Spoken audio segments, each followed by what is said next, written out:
Amakuru ki muri Rugubi dusigiye muri weekend. Duhereye hano iwacu mu rw'imisozi igihumbi rutamirijwe ibyiza, ingagi n'inseko zirenga igihumbi rwa Rugubi.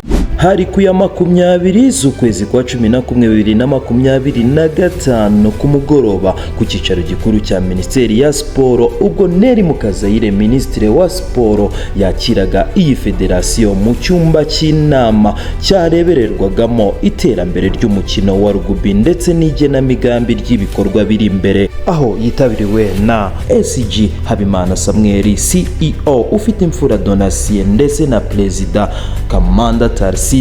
Ubwo iyi nama yabaga wakibaza ati se ni gute berekana imbonerahamwe cyangwa se ibikorwa bazakora production nta muterankunga uri garagara mu bikorwa byabo, ariko ibi byose reka tubihanga amaso tunabitegereze mu minsi iri imbere turabona imihindukire y'ibikorwa byakorwaga n'iyi federasiyo.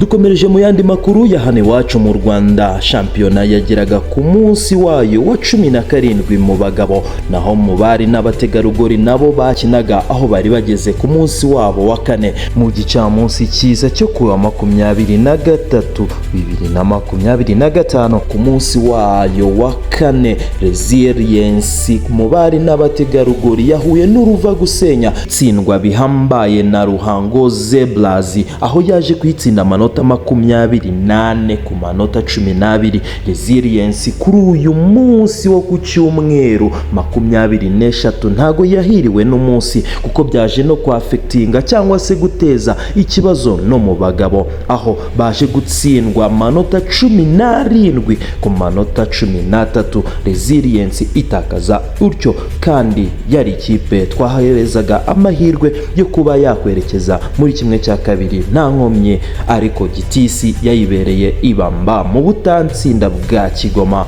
ibereka yuko aho ngaho batapfa kuhakura amanota. Mbibutsa yuko na Thousand Hills Rugby nayo yahakuye amanota yiyushya kuya.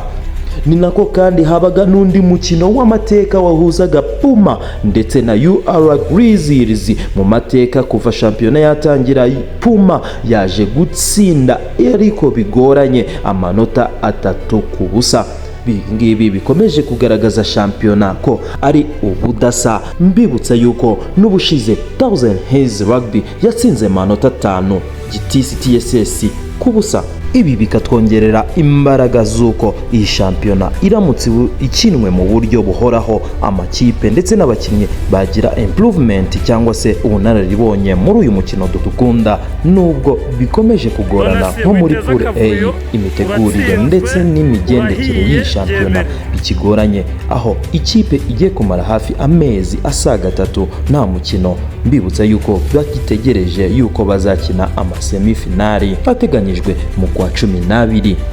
Ibi byose biratwerekeza no mu gihugu cya Uganda, naho imikino yabaga myinshi. Nduzi ko Uganda itagisiba mu bijyanye n'imikino. Muri Uganda Cup kuwa 5 nibwo imikino bo yatangiye. Kuwa 21 Black Pilot yaje gutsinda Impisi byoroshye amanota 68 ku manota 20. Ni nako kandi KCB Cobs yatsindaga Rhinos amanota 36 ku manota 17.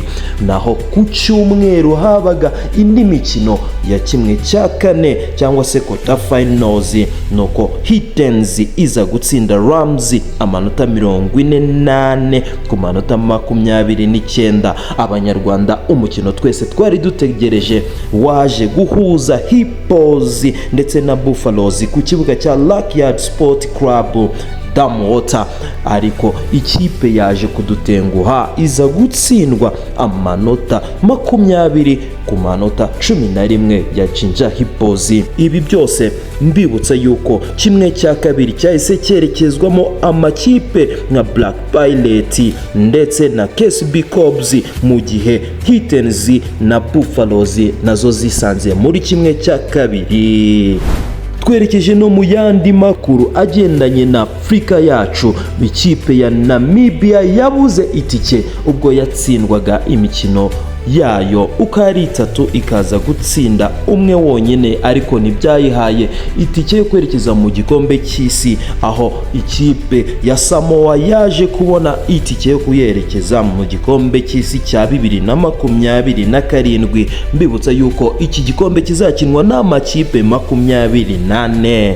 Ibi byose bihita bitwerekeza hanze muri ya mikino twese tuba dutegereje kandi twese dukunda, tunafana amakipe y'ibihugu akomeye kuri uyu mubumbe wacu. Ikipe ya South Africa yakubitaga ikipe ya Ireland i Dublin amanota 28 ku manota 13, mu gihe umukino nanone wabaye utoroshye. Ikipe ya England Rose yatsindaga Argentine Los Pumas amanota 27 ku manota 23, mu gihe mu wundi mukino wahuzaga All Blacks yaje gutsinda Wales byoroshye amanota 52 ku manota 26. Bwa Bufaransa bwacu bwaje gutsinda wa Balians cyangwa se Australia amanota 48 ku manota 33. Ibi byose biragumisha Springboks cyangwa se South Africa ku mwanya wa mbere n'amanota 93 n'ibice 94, mu gihe ikurikirwa na All Blacks cyangwa se New Zealand ifite amanota 90 n'ibice 33.